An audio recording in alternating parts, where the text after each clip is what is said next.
살아남은 애들끼리 자손을, 그럼 그 살아남는다라는 건 뭐야? 어떤 애들이 살아남아? 환경에 환경에 살아남게 유리한 애들. 거기까지는 우리 배웠어요. 그쵸? 그 이야기에 대해서 여기 다인의 진화론 일단 써있는 건데 조금 더 구체적으로 나와 있어요. 자, 일단 변이와 자연 선택이 생물의 진화를 일으키는 요인이라고 한 게 다인의 진화론인데, 변이라고 하면요, 같은 종의 개체 사이에서 나타나는 형질의 차이다 되어 있어요. 형질이라고 하면 사실 우리 중학교 3학년 때 배운 단어죠. 그러니까 뭐 개체가 가지고 있는 여러 가지 형태, 습성, 기능 같은 것들을 우리가 형질이라고 할 건데, 같은 종의 개체 사이에서 나타나는 형질 차이를 변이라고 하는 거야. 그래서 이 단어에 대해서 일단 변이란 단어 기억해 주셔야 되고, 자, 이 중에서 내가 살다 보니까 좀 깔끔하게 될 수도 있어. 살다 보니까 생긴 습성이 있을 수 있어. 맞아요? 내가 살다 보니까 뭐 쌍꺼풀을 했을 수 있어. 맞아. 그런 것들 내 자손한테 전달돼요? 안 돼. 맞아. 그러면 어떤 것만 자손한테 전달돼? 내 유전자에 적혀있는 것만 전달되는 거죠. 그래서 변이 중에서도 유전자의 차이로 나타나는 변이가 자손한테 전달되는 거고요. 유전자의 차이로 나타나는 거 아니고 그냥 나중에 획득한 거, 이런 건 전달이 안 될 거야. 자, 그 다음에 개체가 환경에 적응하는 능력에 영향을 미쳐서 개체의 생명률이 달라지게 할 수 있다 되어 있는데, 요 땅거북이의 진화 먼저 보시면, 땅거북이 원래 많았어. 갈라파고스제도 여기에 땅거북이라고 그냥 육지거북이 많았다는 거야. 거북이가 많았는데 이 중에서 변이를 가진 애가 있었어. 어떤 변이냐? 보통은 목이 짧아. 근데 목이 긴 애들이 있었네. 그쵸? 목이 긴 애들이 있었는데 그 중에서 우리가 얘네가 이동을 한 거야. 다른 섬으로 이동을 하게 됐는데, 원래 살던 섬에는 숲풀들이 낮죠. 낮은 풀 뜯어먹고 살다가 이동한 섬에는 키가 큰 선인장이 있었어. 키가 큰 거 먹고 살아야 되잖아. 그러면 키가 큰 거 먹으려면 목이 긴 애가 유리했을까? 짧은 애가 유리했을까? 긴 애들이 유리했겠죠. 그래서 목이 긴 애들이 생존에 유리한 거예요. 지금 변이가, 목이 긴 변이가 있었는데 이 변이가 환경이 변화하면서 생존율에 영향을 줬네요. 맞아요?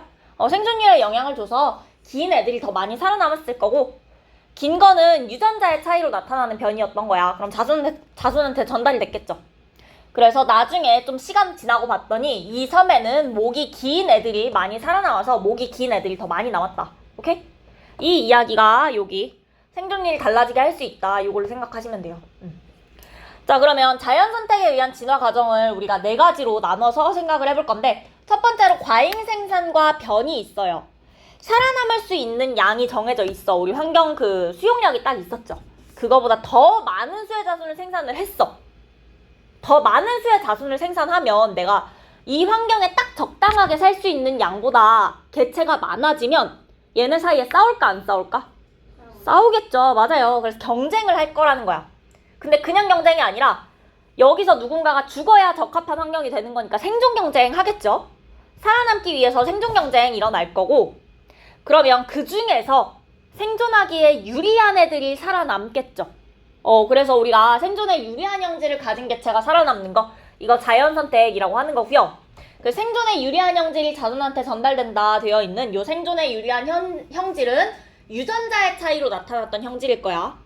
그래서 이거는 자손한테 전달이 될 거고, 전달 되다 보니까 목이 긴 애들만 남은 것처럼 자연 선택에 의해서 유리한 형질이 자손한테 축적되면서 진화가 일어날 거다라는 거예요. 그리고 새로운 종이 출현할 수도 있다까지 보시면 돼요. 과잉 생산과 변이, 생존 경쟁, 자연 선택, 진화 있는데, 그 중에서 또 앞에 과잉 생산까지는 했는데, 과잉 생산과 변이 이게 무슨 뜻이냐? 우리가 그 선인장이 있는 섬으로 이동하고 나서 목이 긴 애들이 생긴 게 아니야. 맞아? 그림에서 보시면 원래 목이 긴 변이가 있었어요. 원래부터 있었는데 이동하고 났더니 그 변이가 유리한 형질이 되었을 뿐인 거야. 맞아요? 그거야. 뭔가 환경에 적합하게 변이가 일어난 게 아니라 그냥 과잉 생산하다 보니까 유전되는 변이가 몇 개 나타난 거예요. 목이 긴 애들이 몇 마리 있었던 거야. 근데 그 중에서 환경 바뀌면서 여기서 자연 선택된 거죠. 그래서 변이가 생존 경쟁 위해서, 그 생존하기 위해서 일어난 게 아니라 원래 있었던 건데 그 중에서 선택되는 거다라는 개념으로 이해하셔야 돼요. 자, 첫 번째 다시 과잉 생산과 변이였고요. 그 다음에 걔네끼리 생존 경쟁 할 거고요. 그 다음에 유리한 형질 가지대가 살아남을 거야. 자연 선택 일어나고요. 그 다음에 진화까지 일어날 수 있다. 이렇게 이해하시면 돼요. 됐을까요? 순서 기억해 주시면 되고, 네, 요거는 따로 막 밑줄을 끌거나 하진 않을게요. 내용 자체가 어렵진 않아가지고 요 페이지는. 갈라파고스 제도는 여러분 알고 있는 이야기고, 자연 선택에 의한 기린의 진화 요거 우리 알고 있죠. 목이 긴 기린들 이야기할 수 있고. 자, 그 다음에 핀치 있는데 핀치도 알고 있어. 핀치 뭐 때문에 뭐가 변해? 먹이 때문에 뭐가 변했어? 부리가 변한다. 그쵸? 그 이야기 또 하고 있는 거예요. 그래서 갈라파고스 제도에 여러 가지 섬이 있는데 이 섬에서 먹이 환경에 따라서 부리 모양이 다른 여러 가지 핀치가 살고 있다 되어 있는데, 요 큰 땅 핀치라는 애가 옆 페이지에 보시면 핀치 부리의 진화 있거든? 지금 여기 나와 있는 이 데프니 메이저 샘에서 관찰한 요 결과가 사실은 그렇게 오래된 얘기가 아니에요. 1970년대부터 해가지고 2000년대까지 계속. 그래서 우리 지금 몇 년 안 됐지? 몇 년 안 된 얼마 안 된 그때 실제로 일어났던 일인 거야. 그래서 1975년부터 한 40년 동안 그 부부가 연구를 한 건데, 그때 가뭄이 한번 세게 있었던 거야. 가뭄이 세게 오면 씨가 수분을 안 뺏기려고 딱딱하게 변한 거예요. 그래서 가뭄이 일어나기 전에는 부리의 평균 크기가 요 정도였대. 근데 가뭄이 일어나고 났더니 부리의 평균 크기가 실제로 변화를 했다는 거야. 40년 정도 연구를 했는데 가뭄 전후로 실제로 부리 크기가 바뀔 정도로 자연 선택이 빠르게 일어날 수 있는 거예요. 그래서 가뭄 전이랑 가뭄 후에 개체 숫자 많이 줄었어요. 개체 숫자 요만큼 있었는데 많이 줄었지. 개체 숫자 가뭄 때문에 많이 죽긴 했지만 그러면서도 부리의 크기도 변화가 일어난 거야. 그쵸? 자, 요게 핀치 부리의 진화 이야기고요. 그래서 핀치 개체수 줄어들었고 부리 평균 크기 커졌다. 그 다음에 왜 평균 크기가 변했냐라고 하면 가뭄이 심할 때 딱딱한 씨앗이 많아졌다. 그래서 불이 컸던 애들이 있었을 거야. 그쵸? 근데 걔네가 원래 변이가 있었던 건데 걔네가 자연 선택된 거죠. 환경 변화하면서 자연 선택돼서 부리가 큰 애들이 많이 살아남았더라. 그래서 부리의 평균 크기가 커졌다. 이렇게 이해를 하시면 돼요. 됐을까요? 자, 이게 핀치에 대한 이야기였고,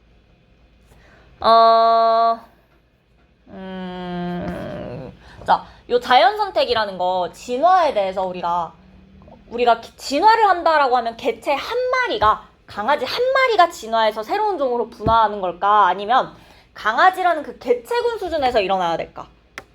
변화가. 개체 한 마리만 진화하는 걸 우리가 이야기할까요? 아니면은 그 개체군 수준에서 진화가 일어나는 걸로 이야기를 해줘야 될까? 그렇죠. 맞아요. 그 이야기 되어 있는 거예요. 자연 선택되는 건 개체거든요. 자연 선택 자체는 목이 긴 개체가 자연 선택된 거야. 부리가 큰 애들이 자연 선택된 거죠. 그쵸? 근데 그 변화는 개체군 수준에서 이야기를 할 거예요. 변화가 개체군 수준에서 일어나는 거야. 개체가 자연 선택되고 변화는 개체군 수준에서 일어나니까 결국 자연 선택 자체는 유전자 또는 그 유전자를 가진 개체에서 작용하는 게 맞는데, 진화다라고 하시면 개체군 전체의 변화로 나타난다는 거예요. 개체 한 마리의 진화가 아니야. 오케이? 그래서 요거 개체군 전체의 변화라는 거 확인해 주시면 되고요. 자, 여기까지는 우리 금방 이해할 수 있죠. 많이 들어본 내용이고요. 그 밑에 진화의 연구 방법이 있는데, 첫 번째로 화석 연구 있어. 천재교과서에만 나와요 되어 있는데, 사실 요게 그 생투에 있다가 내려온 내용인데 생투에서는 요걸 좀 중요하게 다루긴 했었어요. 그래서 요거 알아둬야 되긴 하는데, 자, 첫 번째로 화석 연구하면 대충 알고 있어. 그치? 그 진화할 때 우리 화석 연구, 뭐 시조새 같은 것도 화석으로 밝힌 거잖아요. 그쵸? 화석 연구 할 수 있는데, 저기 예시로 크라토나비스 화석 연구라는 거 있는데, 얘는 좀 희한하게 생겼어요. 그래서 사진을 가져왔어요. 어떻게 생긴지 모를 것 같아서. 이렇게 생겼어요. 뼈를 발견한 거고요. 이거를 우리가 그냥 이렇게 생겼을 것이다 라고 추정하고 있는 거야. 발견한 지 얼마 안 됐고 23년인가 발견을 한 걸로 알고 있어요. 얼마 안 됐는데, 그러니까 이렇게 연구 결과가 나온 게, 저 친구가 보면 생긴 거 새 같죠? 근데 얼굴을 자세히 보면 공룡을 닮았대요. 그러니까 조류의 특징이 아니라 공룡의 특징을 가지고 있대. 얼굴이 분명 날개를 이렇게 가지고 있는 거 보이는데, 그쵸? 그 다음에 저 요 날개뼈랑 요런 것도 지금의 조류랑은 좀 많이 다르다고 해요. 그래서 얘가 지금 진화의 증거로 새로 나온 화석이라서 요 크라토나비스 화석 연구가 여기 나와 있는 거고요. 그 다음에 두 번째로는 생물 지리학적 연구 있어요. 생물의 분포가 지역마다 독특하게 나타난다. 왜 그러냐? 지리적으로 떨어지면 걔네끼리 교류가 안 되죠. 단절된 후에 독자적으로 진화를 한다라는 거야. 그래서 첫 번째로 호주에서만 발견되는 유대류의 분포 있어. 유대류가 뭐야? 호주에서만 발견될 때 뭘 것 같아? 누구 있을 것 같아? 호주에서만. 코알라가 유대류인가? 코알라? 코알라는 모르겠다. 왠지 유대류일 수도 있어. 근데 코알라 말고 우리 진짜 잘 아는 거. 캥거루. 코알라는 찾아보자. 어? 뭐? 키위새는 유대류가 아닐 거예요. 왜냐면 유대류다라고 하면 배에 아기 넣고 다니는 애들 있죠. 육아낭 있는 애들을 우리가 유대류라고 하는데 코알라가 유대류일까요? 유대류래요. 얘도 이거 있대. 애기 주머니가 있대요. 호주에서만 유대류가 발견됐는데 우리나라의 캥거루처럼 배에다가 애기 넣고 다니는 애들 있어? 없죠. 맞아요. 그래서 저 유대류라는 애들 호주에서 사실 많은 아니야. 근데 오스트레일리아 대륙에서 제일 많이 분포하고 있고 이렇게 오스트레일리아가 똑 떨어져 있으니까 여기에서만 독특하게 진화를 한 거예요. 그래서 유대류의 분포 이야기할 수 있고 그 다음에 그렇게 커다랗게 떨어진 거 말고도 갈라파고스 제도처럼 여러 가지 섬 있고 그 섬마다 환경 다르고 이동이 어려웠을 때 그때도 충분히 핀치가 서로 다르게 나타났었죠. 그래서 이런 식으로 생물지리학적으로 연구할 수 있다라는 거고요. 그 다음에 비교해부학적 연구 있는데 상동기관, 상사기관, 흔적기관이라는 게 있어요. 이 세 가지 단어에 대해서는 기억을 해줘야 되는데 상동이 서로 같다는 거야. 서로 같은 기관을 상동기관이라고 하고요. 상사기관은 서로 비슷하다는 거야. 서로 유사한 기관이다라는 거예요. 사실 뜻이 거의 같아 보이는데 뭐가 다른 거냐면 상동기관은 이거야. 사람의 팔이랑 개의 앞다리랑 박쥐의 날개. 분명 세 개 다 다른 기관이죠. 기관 자체는 다른 기관인데 그 구조가 어때? 구조가 똑같아. 이런 얘기 들어본 적 있죠? 그치? 뭐 고래 지느러미랑도 똑같잖아. 그치? 그런 것들. 그래서 요걸 우리가 상동기관이라고 불러요. 그럼 상사기관은 뭐냐? 유사하다는 건데 새 날개랑 잠자리에 날개 있어요. 둘 다 날개라는 같은 기관이야. 날아다니는데 쓸 거야. 그치? 근데 둘이 생긴 게 완전히 달라요. 그쵸? 하는 일만 비슷한 거야. 아니면 어류의 지느러미랑 고래 지느러미 같은 거. 분명 완전히 다른 거잖아. 고래 지느러미는 사실 사람의 상동기관이에요. 그쵸? 그렇지만 어류 지느러미의 상사기관이다 라고 볼 수도 있는 거야. 그게 상동기관과 상사기관이고 상동기관은 해부학적 기본 구조가 같은 기관인 거고 상사기관은 기능이 같은 기관이다.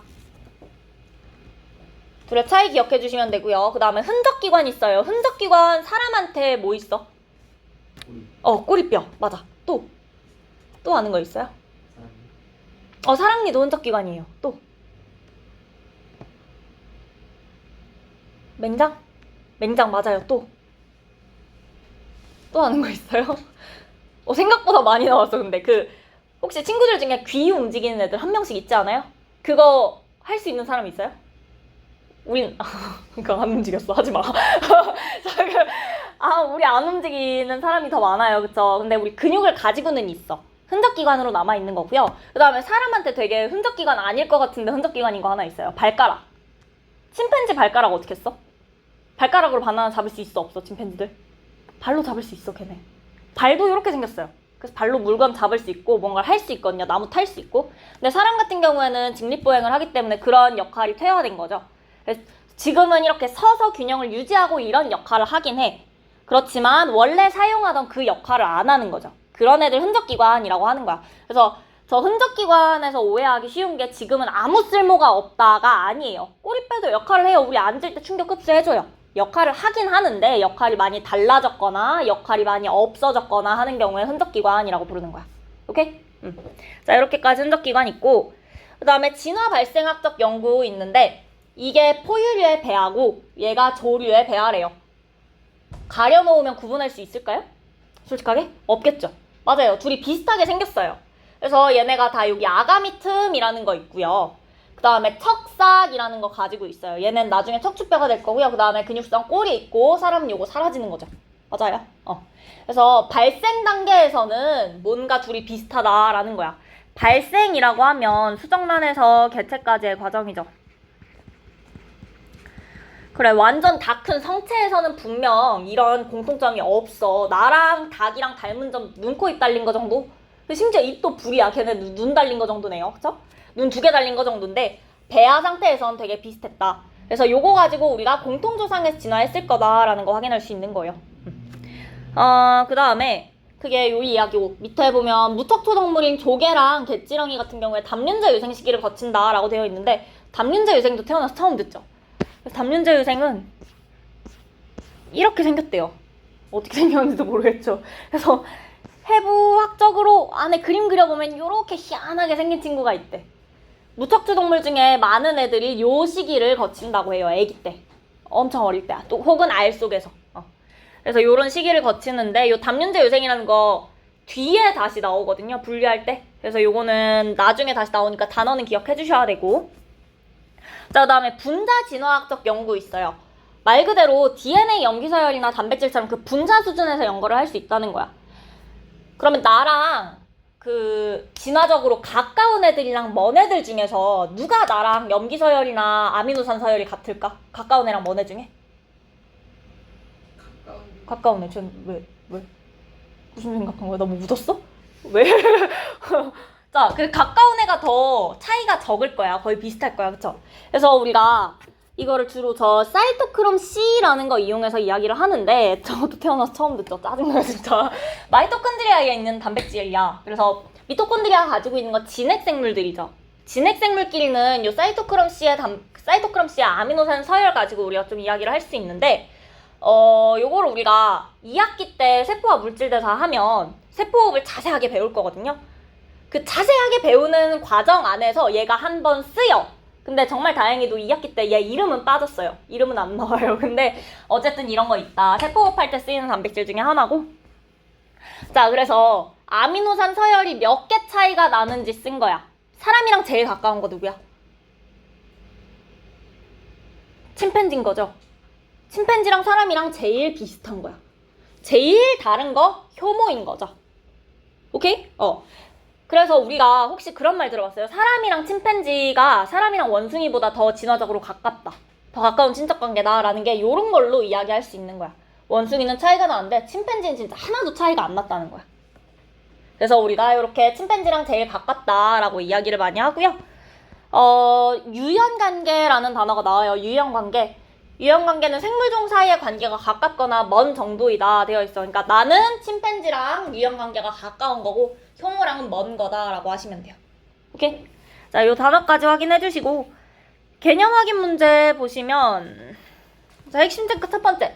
같은 종의 개체 사이에서 나타난 형질의 차이를 우리가 뭐라고 한다? 변이라고 한다. 자, 그 다음 자연 선택에 의한 진화 과정. 첫 번째는 과잉 생산과 변이 있어요. 그 다음에 어떻게 해? 지들끼리 싸워. 생존 경쟁. 그쵸? 자, 그 다음에 이 개체들 사이에서 뭐가 일어나죠? 자연 선택이 일어날 거야. 그 다음 마지막으로 진화 일어날 수 있다. 그쵸? 자, 그 다음에 과잉 생산된 개체들 사이에는 유전되는 뭐가 있다? 여기 들어갈게. 변이가 있다.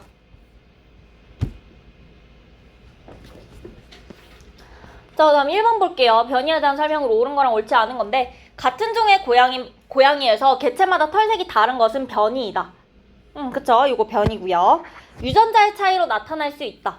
나타날 수 있어요. 그 다음에 환경에 적응하는 능력에 영향을 미치지 않는다는 아닐 거고.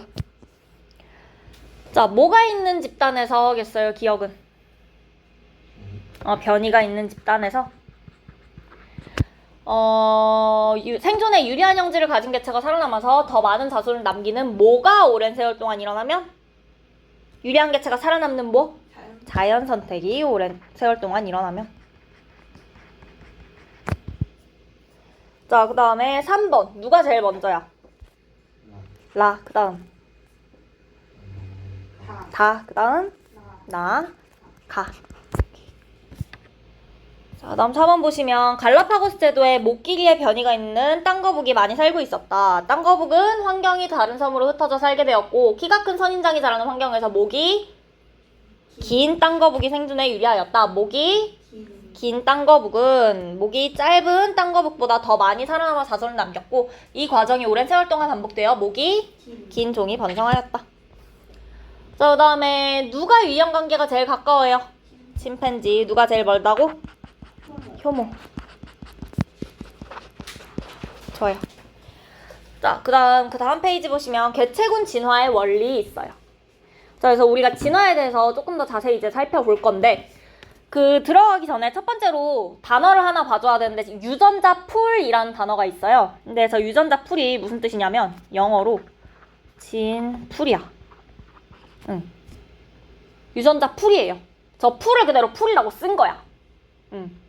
그래서 밑에 그림 보시면 뭔가 수조처럼 대야에 담아놓은 것처럼 그렸죠. 실제로 우리가 저 풀이라는 단어 사용하는 거고, 유전자 풀 하시면 한 개체군에 속한 모든 개체가 가지고 있는 대립유전자 전체이다 되어 있어요. 물고기가 살고 있었고 물고기들이 대립유전자 많이 가지고 있었을 거예요. 그쵸? 유전자 풀이라고 하면 개체는 모르겠고 대립유전자 싹 다 가지고 온 거, 이 오른쪽 그림이 유전자 풀에 대한 그림인 거예요. 개체는 모르겠고 대립유전자 전체를 우리가 유전자 풀이라고 할 거야. 오케이? 요게 유전자 풀의 개념이고요. 개체군의 유전적 특성을 결정해요.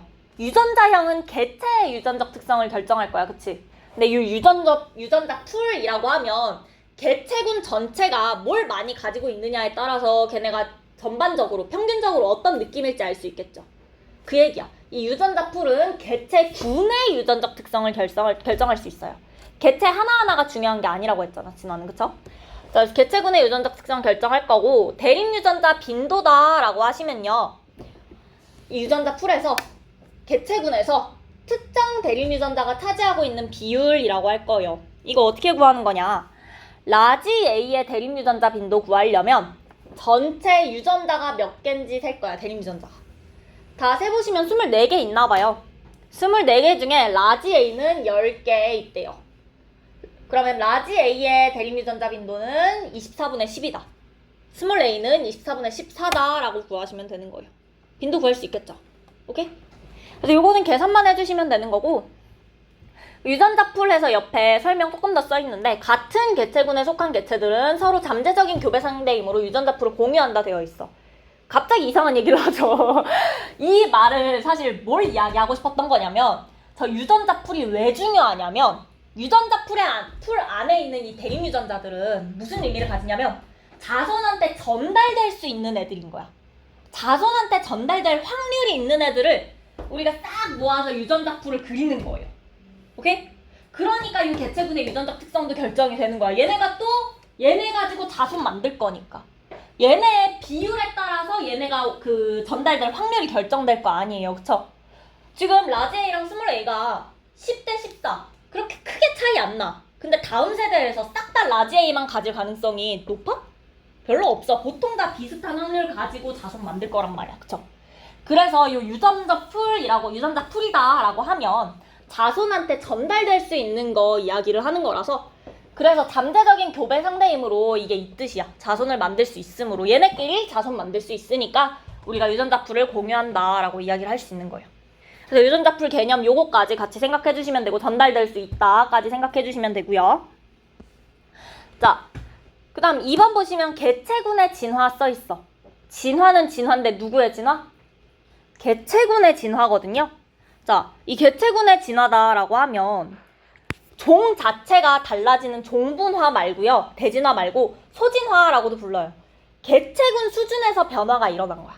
개체군 수준에서. 종 자체가 새로 분화된 게 아니라 요 개체군 수준에서 일어날 거예요. 진화가 우리가 진짜 크게 생각하는 아예 새로운 종이 일어나는 거, 종이 바뀌는 거 말고 작게 그 개체군 안에서 작게 일어나는 변화도 있거든요.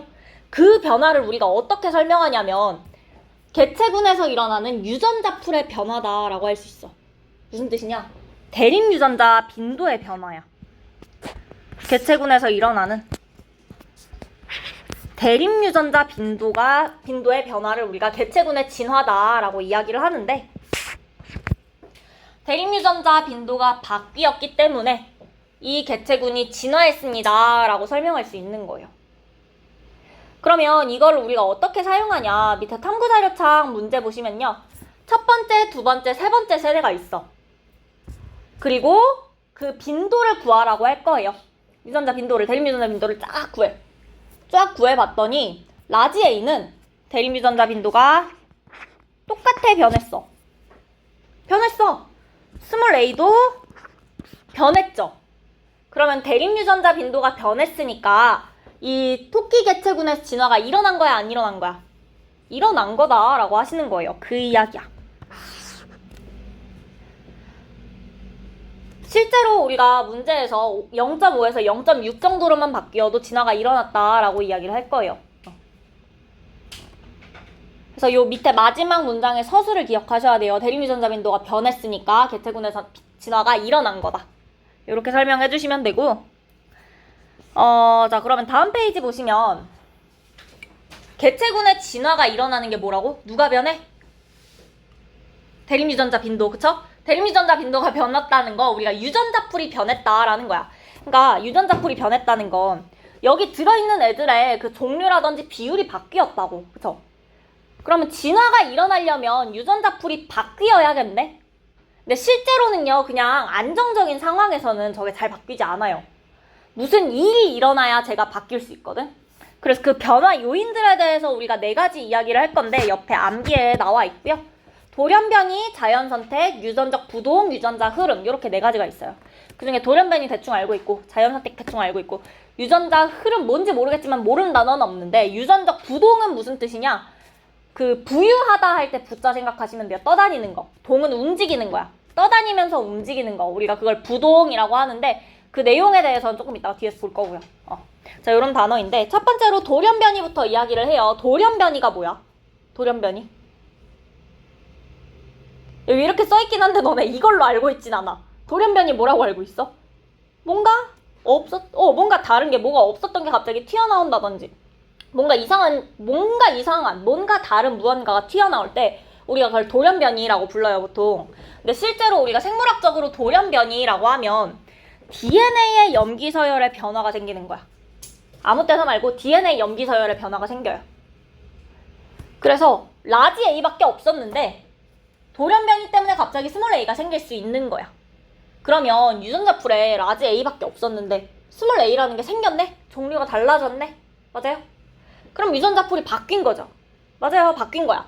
이게 돌연변이고 돌연변이 같은 경우에 방사선, 화학물질, 바이러스 그리고 우리 자외선 같은 거에 의해서도 일어날 수 있는데 자, 그러면 돌연변이가 방사선, 화학물질, 바이러스 등의 요인으로 생기면 반드시 생식세포에 일어날까? 체세포에 일어날 수 있어요, 그쵸? 그러니까 내가 자외선 선크림 잘 안 발라서 여기 돌연변이 일어날 수 있다고, 그쵸? 그래서 우리가 돌연변이 일어나면서 암 걸릴 수 있다, 그래서 잘 발라라 이런 거죠. 선크림 잘 발라라 라고 하는 게, 그쵸? 그러면 내 체세포에 돌연변이가 일어나면 이게 내 자손한테 전달이 될까요? 안 되죠. 맞아. 그럼 생식세포에서 돌연변이가 일어났으면 혹은 생식세포가 될 세포에서 돌연변이가 일어났으면 그거는 전달될 수 있겠네? 맞아요? 그거야. 실제로는 돌연변이가 대부분이 체세포에서 발생해요. 이거 생식세포 정해져 있잖아. 많지도 않아. 우리 몸의 세포 중에. 그 일부분에 많이 생길까? 아니면 내 다른 몸의 체세포에 많이 생기겠니? 당연히 체세포에서 많이 생기는 거야. 실제로 돌연변이 체세포에서 훨씬 많이 생기고요. 그거 자손한테 전달 안 돼요. 근데 정말 우연히도 내 생식세포에서 발생한 돌연변이가 있다면 그 돌연변이만 전달이 되는 거야. 오케이? 그래서 생식세포에서 일어난 돌연변이는 이라고 우리가 따로 정해줬죠. 이게 자손한테 유전될 거야. 그래서 이 체세포에서 발생한 돌연변이는 사실 유전자풀을 바꾸는 건 아니에요. 왜? 유전자풀은 자손한테 전달될 수 있는 거 이야기를 하기로 했잖아. 그쵸? 그래서 내 생식세포에서 일어난 돌연변이가 유전자풀의 변화를 일으키는 거야. 됐을까요? 이거 기억해 주시면 되고 예시로는 헤모글로빈 유전자의 돌연변이 있는데 그 남모양 적혈구빈혈증 하나 바뀌는 거죠. 돌연변이 일어나는 거고요. 그 다음에 초파리 눈 색깔도요. 야생형에서 빨간색인데 돌연변이에서 색깔이 달라져요. 보통 흰색. 요것도 돌연변이다. 돌연변이 예시 정도 기억해 주시면 돼요. 됐을까요? 자, 다음 페이지가 아니에요. 밑에 거 보시면 자연선택 있어요. 자연선택이 뭐였어? 누가 선택돼? 환경에 유리한 애들. 맞아, 유리한 애들. 근데 그 유리한 애들이 갑자기 생기는 거야? 원래 있었던 거야? 원래 있었어. 맞아요. 그래서 변이가 있는 개체군에서 원래 있었던 개체군에서 자연선택이 일어나면 유리한 애들이 살아남는다. 그래서 유리한 형질을 나타나게 하는 대립유전자의 빈도가 증가한다. 그림으로 보시면 라지 A, 스몰 a 다 같이 있었는데 이 중에서 요 환경에 적합한 게 스몰 a였대요. 생존에 유리한 형질이 스몰 a였던 거야. 그래서 스몰 a가 많이 나왔다. 부모 세대에서 자손 세대로 유전자 풀이 변화했죠. 맞아요? 그래서 자연 선택은 특정 형질을 지닌 개체의 생존율을 높여주어서 그 형질을 나타내는 대립 유전자 빈도의 변화를 일으킨다. 라지 A, 스몰 a 다 있었는데 스몰 a가 1 됐다. 그쵸? 생존율이나 번식률을 높이는데 유리한 형질을 나타내는 대립 유전자를 가진 개체는 더 많은 자손을 남겼다. 스몰 a만 남았고요. 세대 거듭할수록 대립 유전자의 빈도 높아질 거다. 그래서 그 예시 보시면 딱정벌레 개체군이랑 무한자나무 벌레 있는데 저 1번 딱정벌레 노란색만 있는 거 아니에요. 갈색도 있어요. 요 가운데 보여요?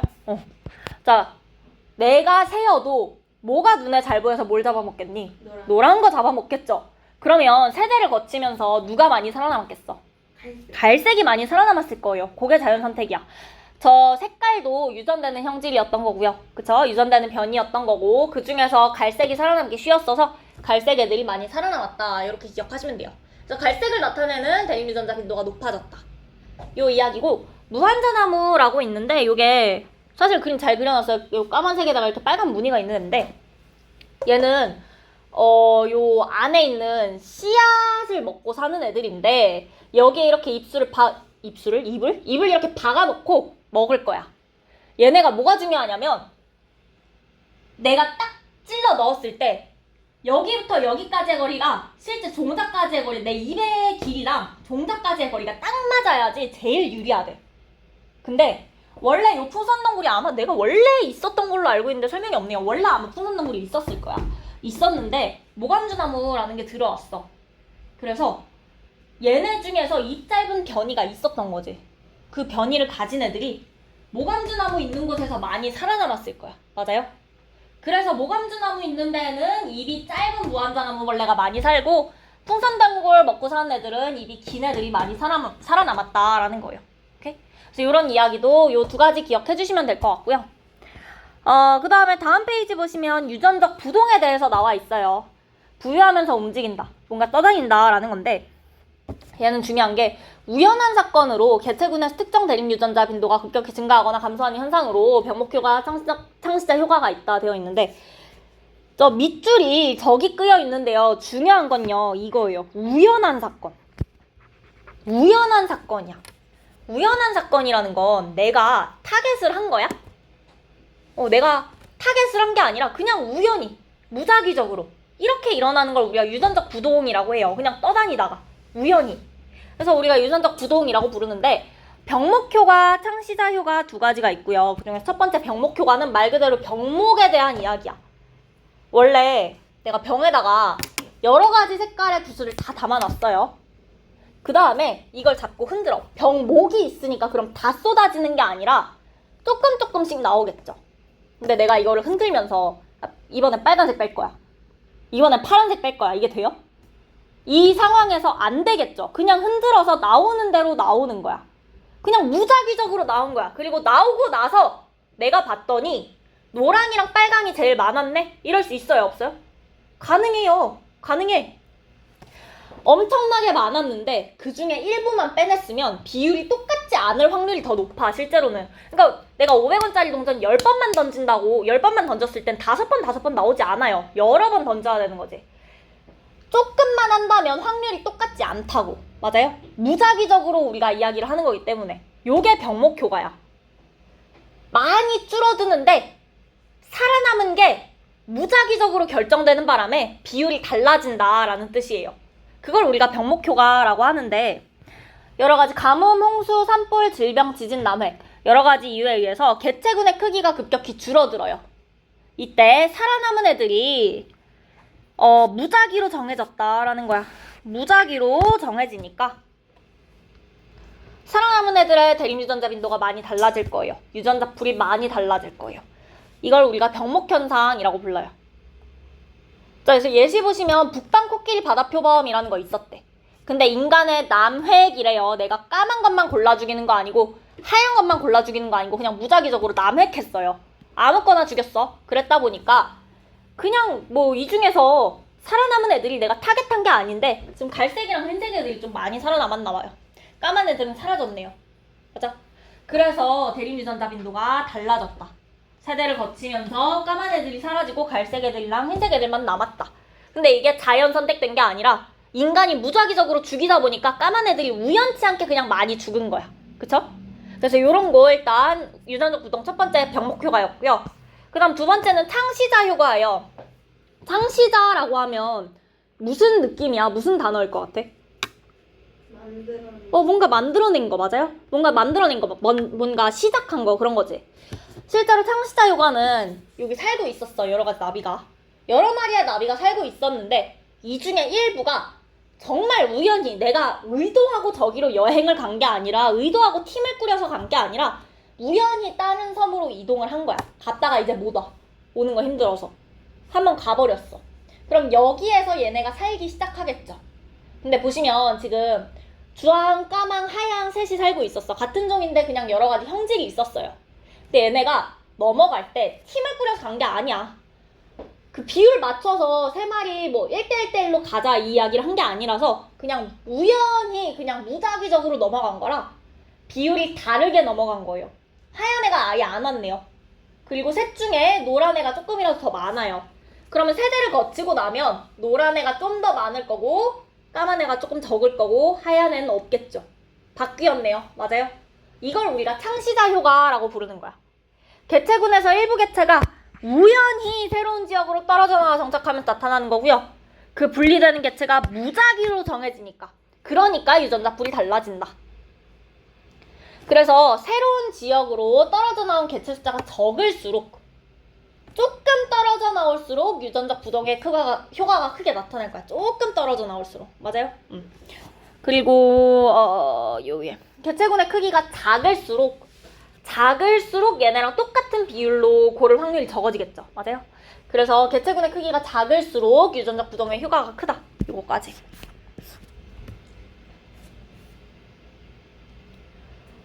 자, 요거까지 설명해 주시면 될 것 같고.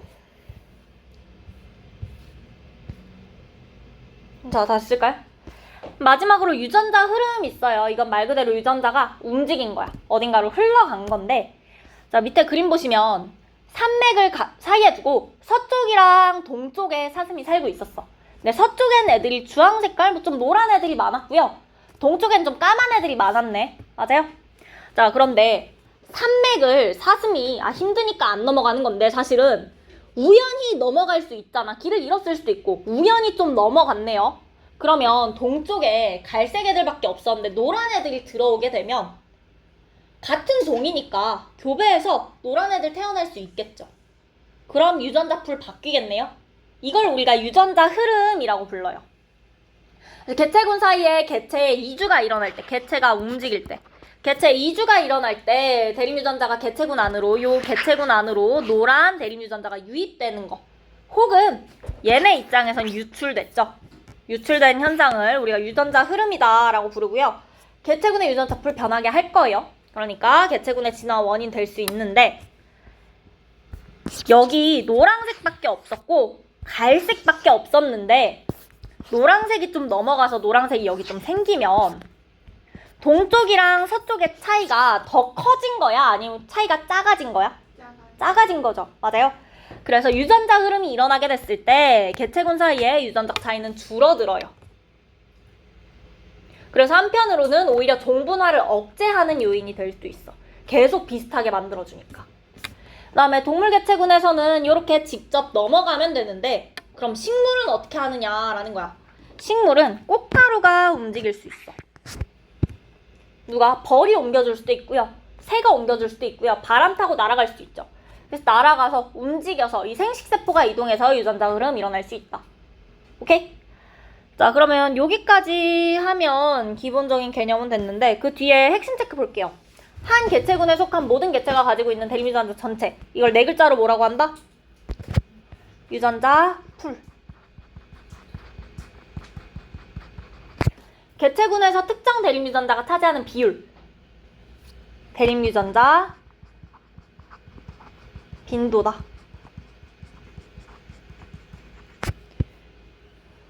자, 그 다음에 유전자 풀의 변화 요인이 있어요. DNA 염기서열의 변화가 생겨서 개체군에 새로운 대립유전자 나타나는 거. 돌연변이고요. 그다음에 자연 선택 있고요. 유전적 부동에 두 가지 뭐 있죠? 병목 효과. 4번이 병목 효과죠.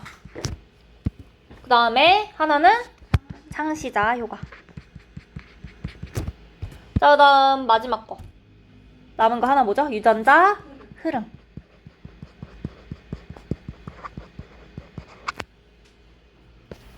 자, 그다음 1번 문제 보시면 진화와 유전자 풀에 대한 설명으로 옳은 거랑 옳지 않은 건데 생물의 진화는 한 개체의 변화이다. 아니죠. 같은 개체군에 속한 개체들은 유전자 풀을 공유한다.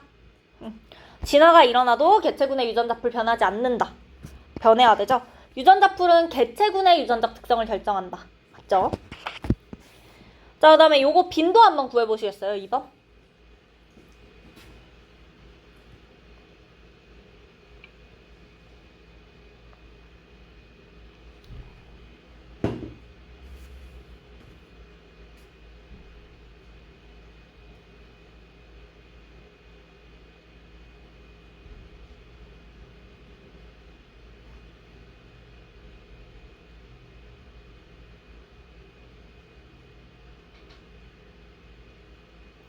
라지에이 얼마야? 라지에이 빈도 얼마였어? 14? 아닐 건데. 아니에요? 참고로 퍼센트 아니야. 그리고 0.64라고 해도 아니야. 상대 빈도 상대 빈도 뭘 구한 거야 도대체? 혹시 다른 분들은 구했어요? 구한 사람? 75는? 구했어?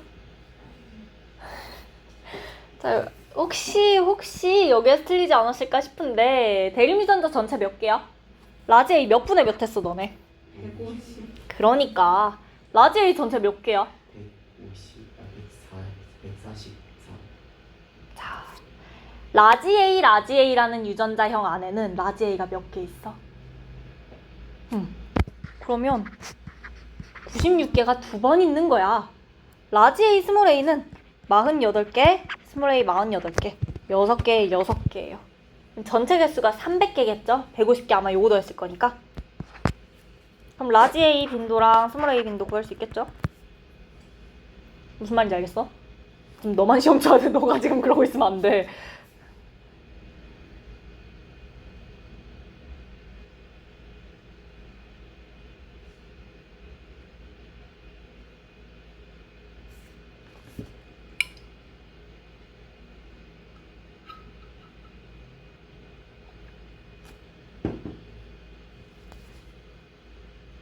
맞어? 얼마야? 5분의 4. 5분의 4.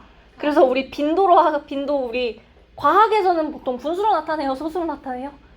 보통 소수로 나타내니까 얼마라고 하면 되겠어, 빈도? 0.8이랑 0.2요. 오케이? 여기서 퍼센트 아니야. 퍼센트 아니고요.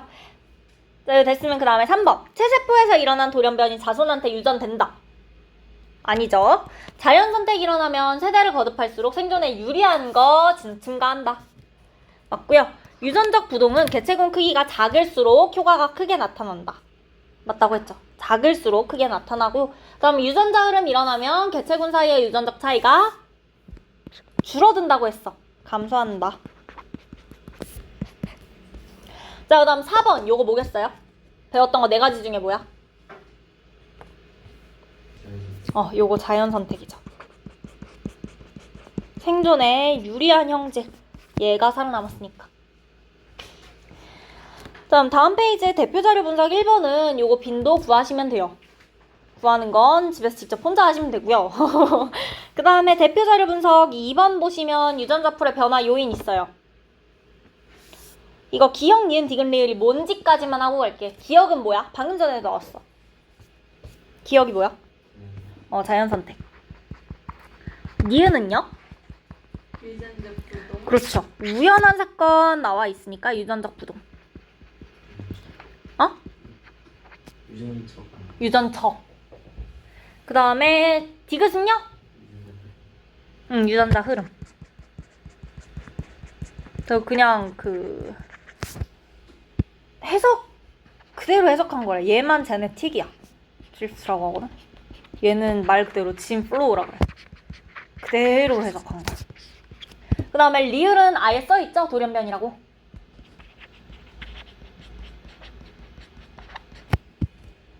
이렇게 기억, 니은, 디귿, 리을 해주시면 되고, 그러면 일단 진화는 여기까지 할 거고, 숙제는 동현이만 하시면 돼요.